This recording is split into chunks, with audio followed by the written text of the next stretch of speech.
மனுஷ லோகத்தில் இருக்கக்கூடியவன் பேசுகிற பேச்சு அவனுக்கு தன்னுடைய நான் சமாளமாயிட்டான் அப்படின்னு சொன்னால் ரொம்ப ரொம்ப சந்தோஷம். ஆஹா, எனக்கு இணை நீ வந்துட்டியாடாப்பா.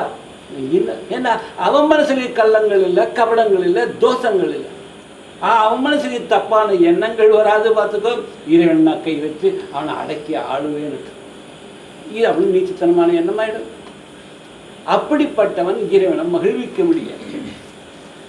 தர்மத்துக்கு கட்டுப்பட்டு, நியாயத்துக்கு கட்டுப்பட்டு, எப்பொழுதும் தர்மத்தின் பாதையிலே சென்று தர்மத்தை தானும் கடைபிடிப்பான், மற்றவர்களை கடைபிடிக்க வைப்பான். இவன் தான் உத்தமன். எந்த காலத்திலேயும் சரி கள்ளம் கபடமா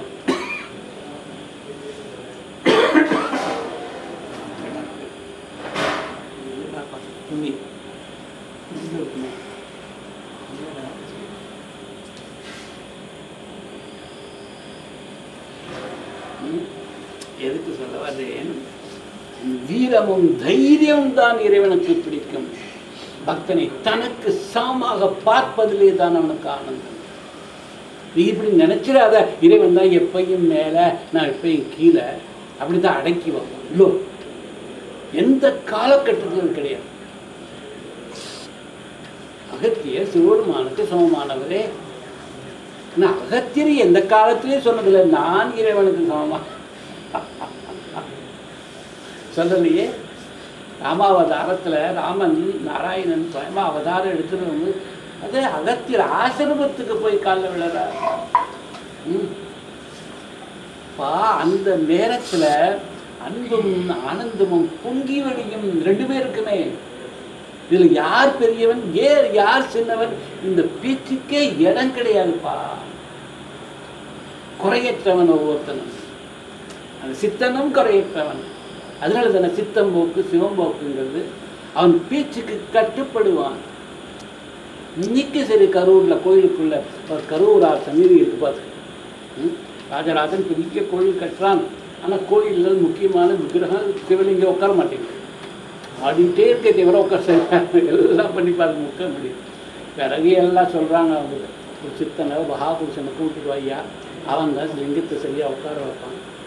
அவன் ஆள் அனுப்பி பிறகு கருவாரை கூப்பிட்டு வந்து அவர் போய் சிவனுக்கு எச்சி துப்புறாரு. எச்சி துப்புறார். டப்புன்னு உட்காந்துக்கிட்டே. அது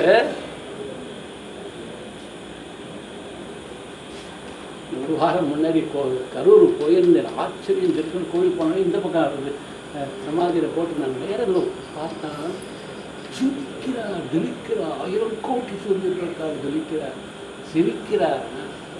ஏப்பா பெரிய மகாபுருஷன் தான், பெரிய மகாசங்கல்பம் வச்சிருக்கிறார்.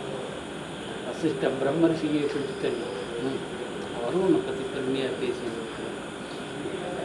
வேற தலையில் கை வச்சுட்டு கூடையை நான் இருப்பேன் அந்த வேலைகளை அத்தனையும் செய்துட்டு கூடையே இருக்கு. நிழல் போன்று ஒன்று பாரு. அங்கேருந்து அப்படியே நெரூர் போய் சதாசிவ ரமேந்திர சமாதியில் போனால் அவர் இதை விட ஒரு மடங்கு அதிகமாக தலைமையில கடைசி வரைக்கும் தலை வச்சுருக்கேன்.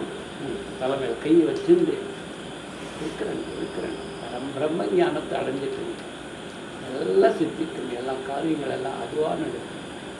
சும்மா என்ன குருவே நினைச்சிட்டு எல்லாம் அதுவாக திருதப்பன மனசில் 3 நாள் முன்னாடி கரூர் போகணும். ஏன் கரூருக்கு வந்துட்டு போகண்டா அப்படின்னு சொல்லிட்டு நான் இந்த பக்கம் திருச்சி தான் போகணும். சரி, ஏதோ கரூர் போகணும். நான் திருதப்பண்ணா சரி சுவாமி வாங்க அப்படின்னு அன்னைக்கு போனால் 2 மகா சமாதியில போய் அவங்க 2 பேரையும் அற்புதமாக பார்த்துட்டு நேரம் பேசிட்டு ஆசீர்வாதம் வாங்கிட்டு இறைவன் பார்த்து கிட்டத்தில் தானே இருக்குது, போக மாட்டேங்குது. எனக்கு கரூர் கோயிலுக்குள்ளேயே அவருடைய சமாதி இருக்குன்னு எனக்கு தெரியாது. அது எங்கே இருக்கோ எது இருக்கோ. ஆனால் நெரூரில் சதாசிவபிரமேந்திர சமாதி இருக்குது. அது எனக்கு நல்லா இருக்குது. அங்கே போயிட்டு வருவோம், கோயிலுக்கு போயிட்டு வருவோம் தான் போனேன்னு தவிர கரூரார் சமாதி அங்கே தான் இருக்குன்னு தெரியாது. பல நேரம் பேசினாரு.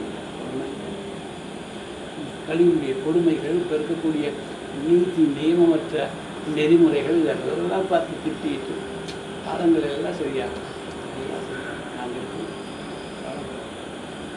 நாங்கெல்லாம் தேசத்தை உன்னதமான வழிநடத்திட்டு போகிறோம்.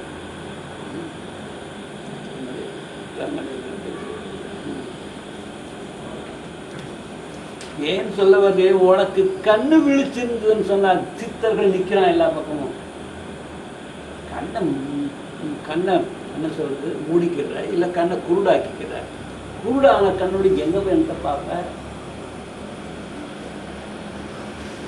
எல்லா பக்கமும் தெய்வீகமையா உலகம் எல்லாம் இறைவன் எல்லா இடத்திலையும் பரவி நிற்கிறான். அவிநாசி தத்வித்தி ஏன சர்வவிதம் ததம் விநாசம் அவ்யேஸ்யாஸ்ய நகச்சித் கர்த்தும். அவிநாசி அழிவில்லாத ஒரு பெரும் மகாசக்தி சிருஷ்டியில அனைத்தையும் ஊடுருவிக்கு நிற்கிறாப்பா. அந்த அவிநாசி தத்துவத்தை எவனை அழிச்சிட முடியாது. அவிநாசின்னு இறைவன் சொல்றது கீதையில் கிருஷ்ணன் சொல்லுவான். அந்த அவிநாசி யார்? உன்னுடைய ஆத்மா. சர்வமும் வியாபித்து இருக்கக்கூடிய ஒன்று. வந்தத்தை எழுடாப்பா, எழுந்து இறைவனை துதி பண்ணு, இறைவனை பிடி கப்புன்னு சொல்றாரு இல்லையா மணிக்க வாசி, சிக்கனை பிடித்தேன் எங்கு எழுந்து அருள்வது நீங்கிறார். அம்மையே அப்பா, என்ன அழகா வசனப்பா. அப்பானா வரமாட்டான் இறைவன், அதனால முதல்ல அம்மையேன்ட்ட. அம்மையே அப்பா ஒப்பிலாமணியே அன்பினில் விளைந்த ஆரமுதே பொய்மையே பெருக்கி பொழுதனை சுருக்கும் புழுத்தலை புலையனேன் தனக்கு செம்மையே ஆய சிவபதம் அளித்த செல்வமே சிவபெருமானே இம்மையே யாம் உனை தொடர்ந்து சிக்கன பிடித்தேன் எங்களிருந்து அருள்வதினியே. அப்பா சின்ன வயசுலேருந்து உன்னையே நினச்சி நினச்சி என் மனசெல்லாம் நீ தான் அழிஞ்சு நிற்க, சிக்கனை பிடிச்சிட்டேன், என்னை விட்டு எப்படியே போயிடுவ நீ சொல்லுப்பா. தைரியம் வேணும், அது மாதிரி இந்த நெஞ்சம் வேணும், அது மாதிரி வேணும். கப்புனை பிடிக்கணும். என்ன வார்த்தை வேப்படுற, சிக்கனை பிடிக்கணும் அப்படின்னு. ஐயா அந்த ஆள் பிடிக்கிறது நீ பிடிக்க முடியாதா? நான் பிடிக்க முடியாதா? எந்நேரம் திங்கிறது தூங்குறது இதே தான் வேலையாக வச்சு நிற்கிறேன். எப்படா பணத்தை இவன் வயிற்றில் அவன் வச்சு தேடுறது? எனக்கு பணம் தான் முக்கியம், எவங்கிட்ட எடுத்து போனால் எனக்கும் இல்லாது. இப்படியே நீச்சத்தனமான வாழ்க்கையை வாழ்ந்து என்ன பண்ணிடுவேன்? ஒரு உறுதி இருக்கா உனக்கு? இனிமேல் பணங்கள் ஒழுங்காக வந்துடும், எந்த காலத்தில் கையேந்த வேண்டிய அவசியம் இல்லை. அது இல்லையே. இந்த அளவாந்திட்டு இருப்ப எத்தனை கோடி ஜென்மங்கள் நீ அளவாந்தாலும் சரி அளமா சுற்றி வரப்போறது கிடையாது. மகாலட்சுமியை பிடிக்கணும்னு சொன்னால் நாராயணனை பிடிச்சி இழுத்துட்டு வரணும். ஏன்னா அவன் காலுக்கு தான் இவன் உட்காரணும், உட்கார மாட்டான். நாராயணன் யார்?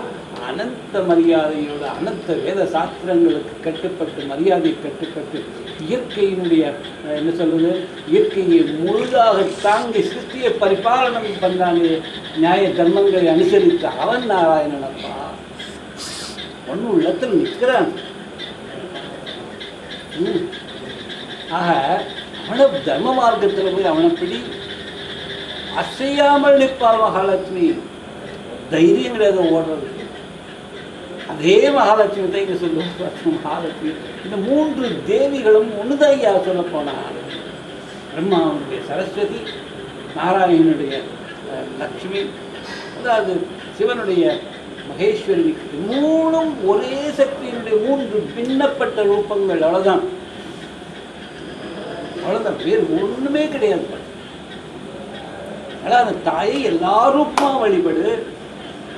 மகாலட்சுமியா பிடி, சரஸ்வதியா பிடி, துர்கையா பிடி. பக்தனுக்கு பரம ஆனந்த ரூபா வந்து நிற்பாளை.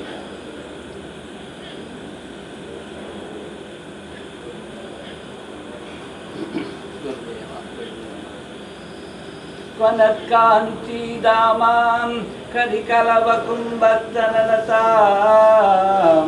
பரிச்சீனா மத்தியே பரிணத சரச்சந்திரவதனாம் தனுர்பாணான் பாசம் ஸ்ருணுமபி ததானா கரதலைம் புரஸ்தாதாஸ்தாம் நப்புரமதிதுராகோ புருஷிகா கொனத்காஞ்சிதாமாம். கட்டி நிற்கிறாளாம். கிணி மணிகள் சேர்க்கப்பட்ட குணத்தில் அப்படி குணத்தில் சொல்லி கிங்கினி அது சத்தம் போடுதான். அப்படிப்பட்ட அற்புதமான நவரத்னங்கள் பதித்த அந்த இது ஒட்டியானத்தை கட்டிட்டு இருக்கிறம்மா. கரி கலபத் கும்பர்த்தனதா அழகே வெள்ளமாக முகம் இருக்குது. அப்படி இருக்கிறார். ஒன்றுடைய இடுப்பு மெலிந்து நிற்குது. மத்திய பரிணத்தை சரத்சந்திரன் முகம் எப்படி இருக்குன்னா, இந்த சரத்கால பௌர்ணமியில் எந்த கலங்கம் இல்லாமல் சந்திரன் நிற்கும். பொதுவாக வேறு எல்லா காலத்துலேயும் இல்லாமல் இந்த சரத் ரித்து இருப்பது இப்போ நடக்கிற சரத் ரித்து தான். இது மாசு மறு இருக்காது, பார்த்துக்க ஆக்காலத்துலேயே வேறு எதுவும் இருக்காது. அதனால் சரத்காலம், அதனால் இன்றைக்கி அப்படி சந்திரமாக தானே இன்றைக்கி சரத்காலம் சந்திரமாய் தான். அப்படிப்பட்ட சரச்சந்திரவதனா சரத் ரித்துவில் கலங்கமே இல்லாமல் சந்திரன் நிற்கிறானே, அது போன்று நிற்கக்கூடியவனே அதனால் தனுர்பானான் பாசம் ஒரு கையில், கரும்பில் பானங்கள் இன்னொரு கையில், பாசத்தை தாங்கிட்டு நிற்கிற சினுமப்பி இன்னும் என்ன பாசம் அங்குசத்தை தாங்கிட்டு நிற்கிற ததானா கரத்தலைகி புறத்தை அம்மா கிருப்ப பண்ணி என் முன்னாடி இப்படி வந்து இல்லை. அவர் பார்த்துன்னு நிற்கிறார். இது யாருக்குடா சொல்றானா, இப்படி நீ இறஞ்சணும் சாதாரண மனுஷன் இப்படி ஏங்குனாம்பாளுக்கா. அம்மா தாயே இப்படி வந்து நில்லம்மா, கையில் அங்குச பாசங்களை ஏந்திட்டு கரும்பு வில்லை ஏந்திட்டு பானங்கள் ஏந்திட்டு அழகு ராணியே என் முன்னாடி நில்லம்மா. வரமாட்டாள். நல்லா தெரிஞ்சுட்டு உன் மனதில் இருக்கக்கூடிய காமங்கள் அகலாமல் வரமாட்டாள். அதனால இறைவன்கிட்ட கெஞ்சு ஐயா ஐயா அப்படின்னு எப்படியாவது உன்னுடைய சாகித்ய பதவி எனக்கு கூடயா, நான் ஒரு தடவையாவது அம்பாளை பார்க்குறேன் இப்படின்னு என்ன சொல்கிறது. இந்த 12 ஸ்லோகங்கள் வரும். அது பின்னாடி அடுத்த பௌர்ணமிக்கு வர்ணிப்போம். இந்த கீர்வான கடிக்காக அப்படின்னா அமர சொர்க்கத்தில் நாட்டியம் ஆடக்கூடிய பெண்கள் இருக்கிறாங்களே, அவர் இறைவன்கிட்ட வேண்டுறாங்களா, சிவபெருமான் கிட்ட என்ன வேண்டுறாங்க, ஐயா ஒரு நிமிஷம் கொஞ்ச நேரத்துக்கு உன்னுடைய சாகித்ய பதவிக்குள் நான் சிவனாகவே மாறி. ஏன்னா சிவனன்றி அம்பாளை வேறு எவனும் பார்க்க மாட்டான். சிவன் ஏன் அப்படின்னு சொன்னான், காமமற்றவன் அவன் சிவன், கலங்கமற்றவன் சிவன், அபார ஜோதி ஸ்வரூபம் அவன். அவள் முன்னாடி அழகராணியா நிற்பாள். இதே மாதிரி ஒவ்வொரு சித்தனுக்கும் அப்படிதான் காட்சி கொடுப்பாள். ஒவ்வொரு மகாபுருஷனுக்கும் சரி.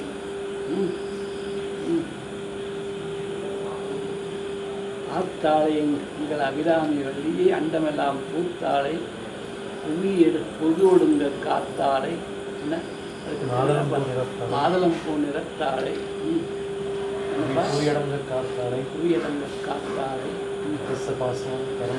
கரும்பு அங்கே சேர்த்தாளை முக்கண்ணியை தொழுவாருக்கு ஒரு தீங்கு இல்லை. ஏங்குறார் ஐயா எல்லாமே பார்த்தாங்க.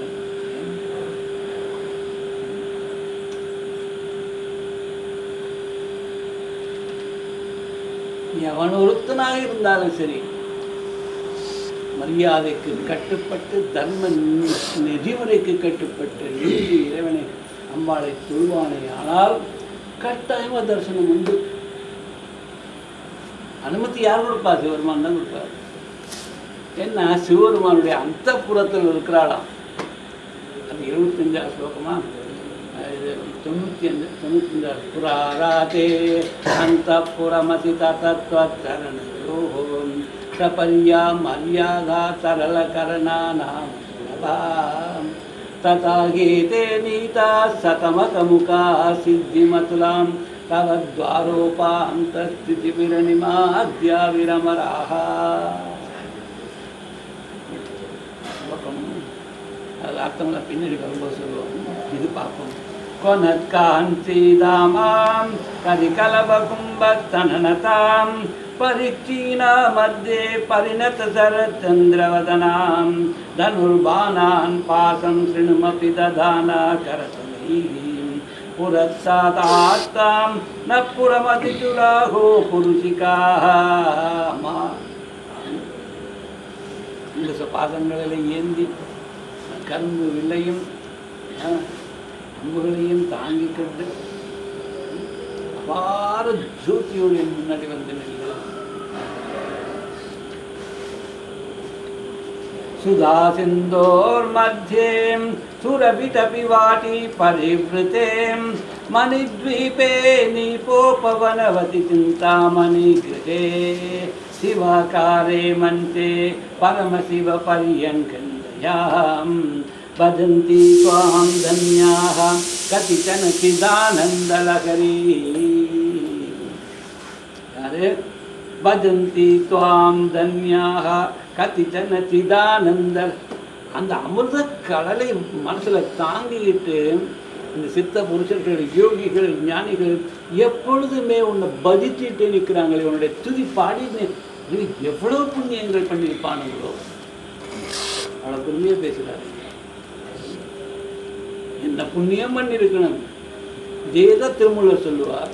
மாணிக்கத்துள்ளே மரகத ஜோதியாய், மாணிக்கத்துள்ளே மரகத மாடமாய், ஆனி பொன் மன்றில் ஆடும் திருக்கூத்தை பேணி தொழுது என்ன பேரு பெற்றாரே, என்ன பேர் பெற்றாண்டாப்பா. மாணிக்கத்துள்ளே மாணிக்க கல்லல் நிற்கிறானா, மரகத ஜோதி அம்பாள் மரகத பச்சை கல்லைன்னு நிற்கிறானா, இவள் அவன் சக்கச்சவேன்னு நிற்கிறானா. இப்படி நிற்கிற மாணிக்கத்துள்ளே மரகத ஜோதியாய், மாணிக்கத்துள்ளே மரகத மாடமாய், ஆணி பொன் மன்றில் திருச்சபையில் சிற்றம்பலத்தில் பொன்னம்பலத்தில் நீங்கள் 2 பேரும் ஆடக்கூடிய நாட்டியம் தாண்டவம் இருக்குதே, இதெல்லாம் இவ்வளவு அற்புதமாக பார்த்து இவன் எப்படித்தான் அதை பார்த்து அனுபவித்தானோ, இதுக்கு என்ன புண்ணியம் பண்ணியிருக்கிறானோ. ஆணி பொன் மன்றில் ஆடும் திருக்கூத்தை பேணி தொழுது என்ன பேர் பெற்றாரே அப்படிங்கிற அதே மாதிரி நான் சொல்லுவேன். கொனற்காந்தி தாமாம் கரிகலப கும்பத்தனதாக பரிச்சீனா மத்தியே பரிணத சரச்சந்திரவதனாம் தனுர்பானான் பாசம் ஸ்ருணுமபி ததானா கரதலைஹிம் புரஸ்தாத் ஆத்தாம் ந புரமதி துராகோ புருஷிகாம்.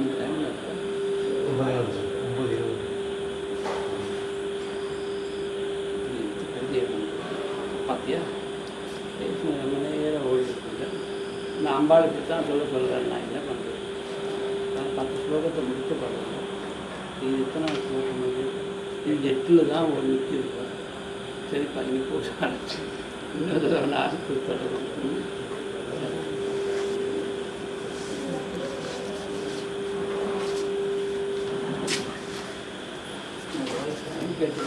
நான் கூட 8 தான் இல்லை 8 இல்லை 8 முக்கால் இருக்குன்னு பார்த்தா ஆஃப் பண்ணுவாங்க.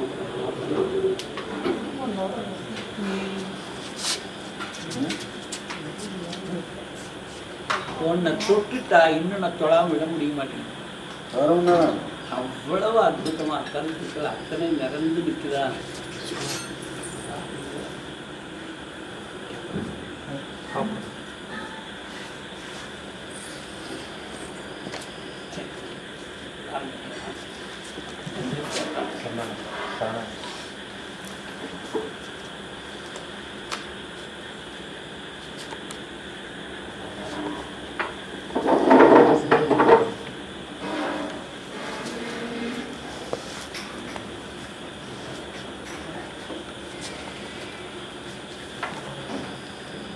போனதே தெரியலப்பா.